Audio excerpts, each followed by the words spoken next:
పోతే ఒక పని మీద పోతే పలానా వాళ్ళని కలిసి వచ్చినావా లేదా అని అడుగుతాడు. సార్ ఏం సార్ ఫోన్ చేస్తే ఫోన్ లిఫ్ట్ చేయరేమి? మీకే అన్నా క్యాంటీన్ తప్ప వేరే ఏం కనబడదా ఊర్లో? ఇంకా స్పెషల్ ఆఫీసర్ ఉంటాడు, మనకు ఒక బాస్ అనే ఆలోచనలు లేరు. మీరు ఇంకా కౌన్సిల్ ఉందనే ఆలోచనలోనే ఉన్నారు. యాడ చూస్తే మీకు అన్న క్యాంటీన్ తప్ప నాకు యాడ కనబడరు. మీరు యా రోడ్లో కనబడు, యా సందులో కనబడు. చెప్తున్నాను 4-5 సార్లు చేద్దాము మీద మీద మీద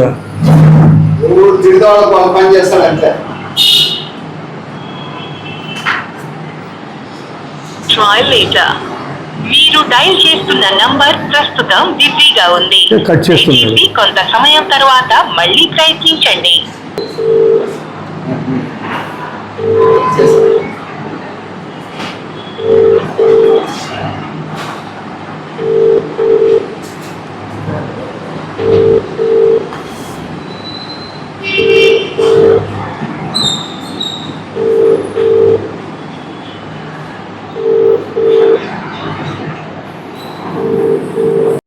వ్యక్తి సమాధానం ఇవ్వడం లేదు. దయచేసి మీ ముందే ఫోన్ చేసినాను 4 సార్లు, ఫోన్ ఎత్తడంలే.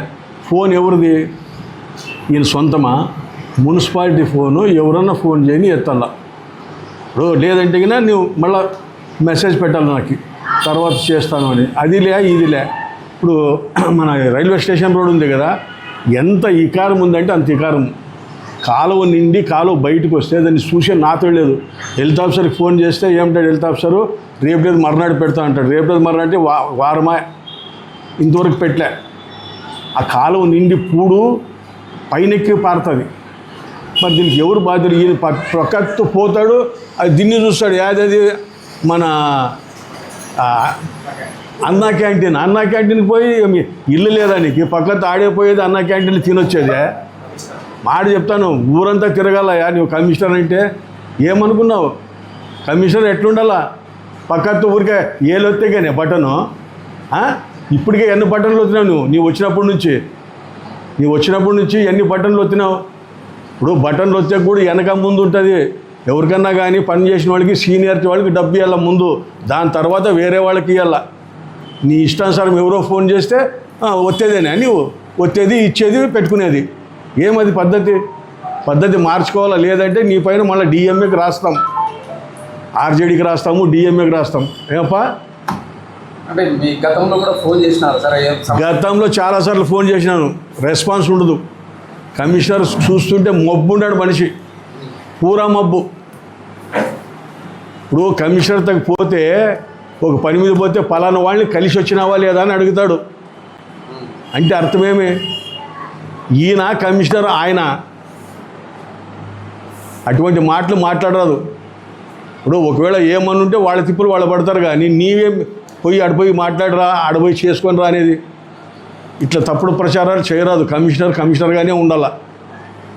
ఆఫీసర్ ఎట్టుంటాడంటే నీతాకు వస్తే ఒక ఫైలు తీసుకో, సంతకం పెట్టు, ఫార్వర్డ్ చేయి, తప్పుంటే రిజెక్ట్ చేయి. అంతేగాని ప్లాన్లు పెట్టుకుంటే వాళ్ళ తగ్గపోయిటివే, వీళ్ళ తగ్గపోయిటివే.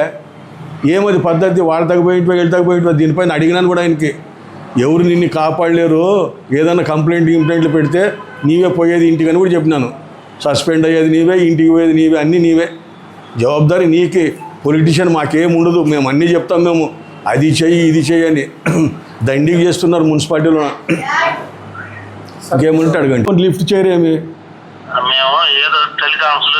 సార్? మీరు నాయకులకి ఫోన్ ఎత్తడం లేదంటే సామాన్య ప్రజలు ఏదైనా కష్టం వచ్చినా ఏదైనా జరిగిందంటే ఫోన్ ఏ రకంగా ఎత్తారని మీ ముందు చేసినాను కదా 4 సార్లు, మళ్ళీ చేస్తాను చూడండి.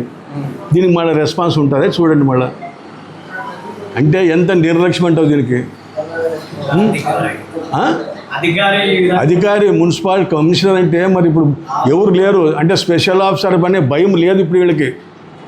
స్పెషల్ ఆఫీసర్ మనకు ఉండాడనే భయం లేదు. భయం ఉండంటే ఇట్లా చేయరు.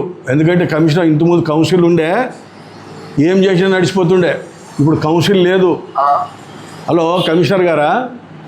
అవునండి. నమస్కారం సార్, నేను రామచంద్ర ఎక్స్ కౌన్సిలరు. చెప్పండి. సార్ ఏం సార్ ఫోన్ చేస్తే ఫోన్ కాన్ఫరెన్స్లో ఉంటారు, ఒకసారి 2 సార్లు 3 సార్లు చాలా సార్లు చేసినాను. మనకు బిజీలో ఉన్నాము, వచ్చినప్పుడు వచ్చి మాట్లాడితే నేను ఆ మున్సిపల్ ఆఫీస్కి వచ్చి సార్ ఇప్పుడు మనకి ఫోన్లు ఎందుకు ఇచ్చినారు సార్? ఎవరైనా ఫోన్ చేస్తే మాట్లాడికే కదా. మీరు మాట్లాడేది ఒకటి, మాకు టెలికాన్ఫరెన్స్లు ఇవన్నీ ఎక్కువ వస్తున్నాయండి. ఉంటాయి సార్. ఆఫీస్ అయిన తర్వాత అయిపోతుంది బిడ్డ. సార్ అట్లా కాదు, టెలికాన్ఫరెన్స్ వస్తుంది. వచ్చినప్పుడు మీరు ఫోన్ బిజీ ఎప్పుడు ఫోన్ చేస్తుంటే కట్ అయిపోతుంది ఇక్కడ. అంటే నేను చేసినప్పుడు అంతా టెలికాన్ఫరెన్సా? ఇప్పుడు అదే ఇప్పుడు కాదు సార్, మీకే అన్నా క్యాంటీన్ తప్ప వేరే ఏం కనబడదా ఊర్లో? ఏది మీకు అన్నా క్యాంటీన్ తప్ప ఊర్లో ఏమీ కనబడదా? సందులు గొంతులు కాలువలు అంటే మీరు తిరిగి చూడటం లేదా? మీరు అది చూడండి. ఏమండి ఎన్నిసార్లు ఆ కాలువ కోసం రైల్వే వినండి కమిషనర్ గారు, కొంచెం వినండి. ఇప్పుడు రైల్వే స్టేషన్ రోడ్ ఉందా? రైల్వే స్టేషన్ రోడ్డు రోజు రైల్వే స్టేషన్ రోడ్ క్లీన్ జరుగుతూనే ఉంది. అది రోజు జరుగుతూనే ఉందే? రోజు జరుగుతుంది. 10 గంటల మీరు 10-9 గంటల వల్ల పోయిస్తుందండి. ఒకసారి రండి సార్, పోదాము సార్. ఒకసారి రండి, మళ్ళీ నేను కూడా వస్తాను. ఆడ చెప్పిస్తాను, ఆడ ఉండే షాప్స్ వాళ్ళందరికీ చెప్పిస్తాను. కాలువ నిండి గలీజు చెప్పలేము. అది మీ హెల్త్ ఆఫీసర్కి ఫోన్ చేసి చెప్తే ఆయన సోమవారం ఐతారం చేపిస్తాను. మళ్ళీ ఇప్పుడు ఐతారం సోమవారం వస్తుంది. అయ్యా మీరు అది కాలం తీపించింది కూడా, ఆ షీల్డ్ కూడా తీపించింది చూపిస్తాం. అయ్యా పైన షీల్డ్ తీస్తే కాదయ్యా, జేసీబీ తెచ్చి షీల్డ్ తీయాలా? అది కాలువ 5 అడుగుల కాలువ అండి అయ్యా. అర్థం కాలేదండి. మీరు లోపల అంటారు, అందరు లోపల కాలు పెట్టి చూపిస్తా అంటే పైన చూస్తే లాభం లేదండి, లోపల చూస్తే తెలుస్తుంది అంటే ఏం చెప్పంటారు? షీల్డ్ తీయాలండి. షీల్డ్ తీస్తే నీళ్ళు పోతాయి. చెప్తా వినండి. రైల్వే స్టేషన్ రోడ్లోనా ఎట్లుండాలి? రైల్వే స్టేషన్ రోడ్ అంటే అందు ఉండాలా లేదా? చూడండి ఒకసారి చూడండి రైల్వే స్టేషన్ రోడ్ ఎట్లుందో. ఊరు దిగితే అబ్బాయి ఎంత బాగుందప్ప ఆదోనన్నా, ఇది నాదోని అంటారా? అంటే మీకు స్పెషల్ ఆఫీసర్ ఉండారనే ఆలోచన లేదండి మీకు? ఇంకా కౌన్సిల్ ఉందనే ఆలోచనలోనే ఉన్నారు మీరు ఇంకా స్పెషల్ ఆఫీసర్ ఉన్నాడు మనకు ఒక బాస్ అనే ఆలోచనలో లేరు. మీరు ఇంకా కౌన్సిల్ ఉందనే ఆలోచనలోనే ఉన్నారు. మీ దగ్గర కూడా పక్కన మాట్లాడాలంటే చాలా మాట్లాడతారండి. మీరు ఉద్యోగం చేసేవాడు తెలుస్తుంది, గుర్తుపెట్టుకోండి. ఏం సార్? రోజు ఉదయం లేదు కష్టపడి పని చేసే వాళ్ళకి మీరు చెప్పేది అది. చూద్దామండి ఏం కష్టం చేస్తారు సార్ మీరు చేసే కష్టం. యాడ్ చూస్తే మీకు అన్న క్యాంటీన్ తప్ప నాకు యాడ కనబడరు మీరు. యా రోడ్లో కనబడు, యా సందులో కనబడు. ఊర్లో ఎన్ని సందులు ఉన్నాయి, ఎన్ని వార్డులు ఉన్నాయి. మళ్ళీ ఊరికే మనము ఏళ్ళు ఒత్తుకంటే కూర్చుంటే సార్ బటన్. నాకేం లేదు, ఆ రైల్వే స్టేషన్ రోడ్లో ముందు సిల్ట్ తీపేయండి. చెప్పండి. రైట్ అండి, నమస్కారం.